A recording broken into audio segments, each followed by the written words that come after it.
Hello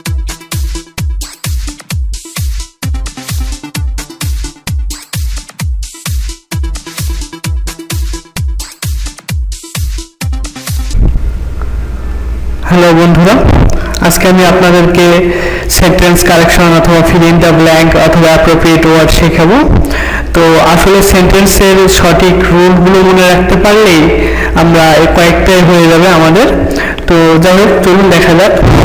first rules, article preposition অথবা possessive case যদি থাকে তারপরে সরাসরি নাউন বসবে।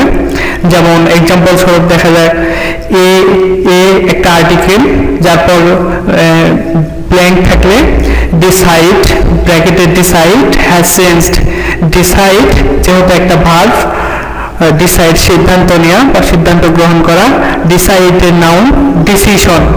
তো যেহেতু সামনে আর্টিকেল আছে তাহলে তারপরে অবশ্যই নাউন হবে, ডিসাইডেড নাউন ডিসিশন, অর্থাৎ অ্যান্সার হবে the decision has changed him. তারপর পজিটিভ কেস, হিজ একটা পজিটিভ কেস, হিজ এর পর space, his blank pen is red. His যেহেতু পজিটিভ কেস তারপর অবশ্যই নাউন বসবে। পেন লেখা হয় আবার কলম হয়, যেহেতু পেন নাউন অতএব আর এটাকে চেঞ্জ করতে হচ্ছে না, হিজ পেন ইজ রেড। তৃতীয় এক্সাম্পল দেখা যাক, you can not prosper in life বেঁচে থাকা বা বসবাস করা, বেঁচে থাকা উইথাউট ওয়ার্কিং হার্ড। যেহেতু ইন একটা প্রিপোজিশন, তার মানে ইন এর পর অবশ্যই নাউন বসবে। লিভ এর নাউন লাইফ, জীবন। You can not prosper in life without working hard. বিশেষ দ্রষ্টব্য, আর্টিকেলের পর সুনির্দিষ্ট নাউন না থাকলে আইনজি যোগ করে তাকে নাউন করে নিতে হবে। অর্থাৎ যেহেতু আর্টিকেল হলে তারপর যেহেতু নাউন বসবে, আর যদি নাউন না থাকে তাহলে তাকে আইনজি যুক্ত করে আমাদেরকে নাউন করে নিতে হবে। যেমন the dash use of mobile phone is increasing day by day. যেহেতু ইউজ ভার্ব, ইউজকে নাউন করতে হলে আইএনজি যুক্ত করে আমাদেরকে তাকে নাউন করতে হচ্ছে, তাহলে the using of mobile phone is increasing day by day. তো পরবর্তী টপিক বিশেষ দ্রষ্টব্য আরেকটু বলা যায়, অনেক সময় দেখা যায় যে নাউন না থাকায় নাউনের পরিবর্তে প্রিপোজিশনের ক্ষেত্রে প্রোনাউন বসে। তো এই ক্ষেত্রে একটা এক্সাম্পল দেখা যাক, Rana has done A duty for space dash he. যেহেতু এখানে সাবজেক্ট বসবে না, নাউন বসবে না সরাসরি, যেহেতু নাউন নেই তো এখানে সরাসরি প্রোনাউন বসাইতে হবে। তো অবজেক্ট বসবে আর কি প্রোনাউনটি। তো Rana has done A duty for him. পরবর্তী রুলসে দেখা যাক, পরবর্তী রুলস 2 এ যদি স্পেস প্রথমে ব্ল্যাঙ্কের পরে বিভাগ থাকে তারপর এক্সটেনশন থাকে, তাহলে বাক্যের শুরুতে তাকে আইএনজি যোগ করে নাউন করতে হবে, অথবা তাকে যেভাবে হোক নাউন করতে হবে।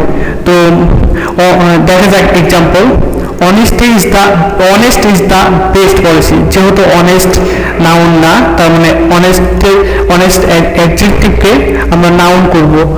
তো অনেস্টকে নাউন করতে গেলে ওয়াই যোগ করলে নাউন হচ্ছে, honesty is the best policy. তো পরবর্তী এক্সাম্পল দেখা যাক, walk is a good exercise dash walk is a good exercise. যেহেতু বিভাগ এখানে নেই, তবে ওয়াক একটি মূল ভাব, তারপর ওয়াকে প্রথমে ব্ল্যাঙ্ক থাকায় ওয়াকের পর ওইটাকে সরাসরি আইএনজি যুক্ত করতে হবে। তো ওয়াকের পর বিভাগ আছে, তো তার মানে আমাদেরকে আইএনজি যুক্ত করে নাউন করতে হচ্ছে। তাহলে রাইট অ্যান্সার হবে walking is a good exercise. আমরা তৃতীয় রুল দেখি, present indefinite plus as if অথবা অ্যাজ দো যদি থাকে তাহলে তারপর অবশ্যই পাস্ট ইনডেফিনিট হবে।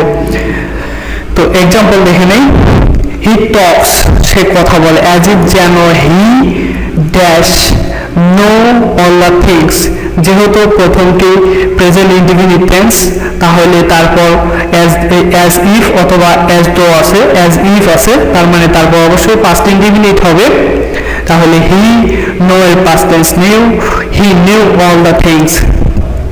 দ্বিতীয় এক্সাম্পল দেখি, হি বিহেভস অ্যাজ দো, সে ব্যবহার করে যেন, হি বি ভার্ব আছে, হি ড্যাশ ম্যাড, সে পাগল।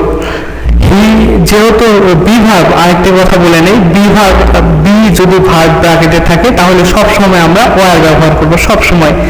তো তাহলে কারেক্ট অ্যান্সার হবে হি বিহেভস অ্যাজ দো হি ওয়ার ম্যাড।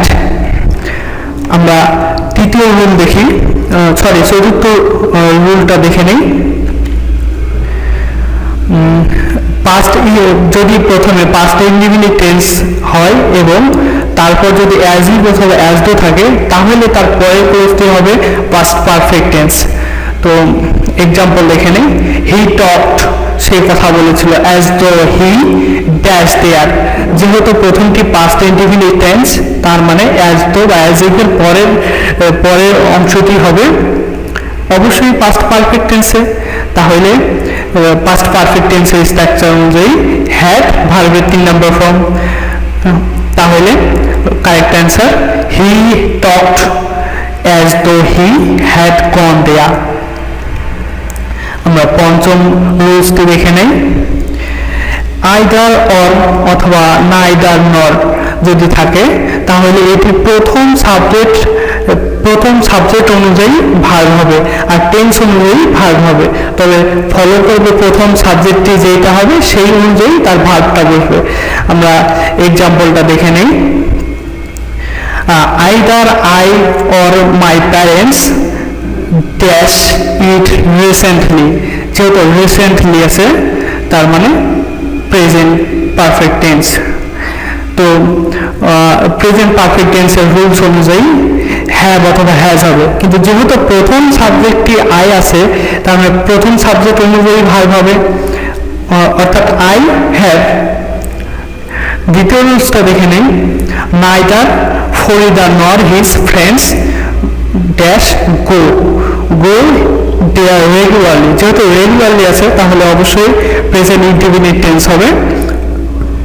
তাহলে রাইট অ্যান্সার হবে neither Farida nor his friends, যেহেতু প্রেজেন্ট ইনডিফিনিট টেন্স ভার্ব মূল ভার্ব গো থাকবে, কিন্তু যেহেতু ফরিদা প্রথম সাবজেক্টটি ছিল ফরিদা আর Farida third person singular number হয় এস বা এর যুক্ত হবে, তাহলে neither Farida nor his friends goes there regularly. আজকে এ পর্যন্তই। নেক্সট টপিকসে আমরা আরো কিছু সেন্টেন্স নিয়ে কাজ করব। তো আশা করি আপনারা বুঝতে পারছেন, আর আমি ইনশাল্লাহ চেষ্টা করব আপনাদের ইংলিশের সবকিছু এভরিথিং যাতে আলোচনা করা যায় ডে বাই ডে। আমি চেষ্টা করব সব সুন্দরভাবে আপনাদেরকে বোঝানো। যদি ভালো লাগে লাইক দিন আর সাবস্ক্রাইব করে পরবর্তী ভিডিওটি পাওয়ার জন্য ধন্যবাদ।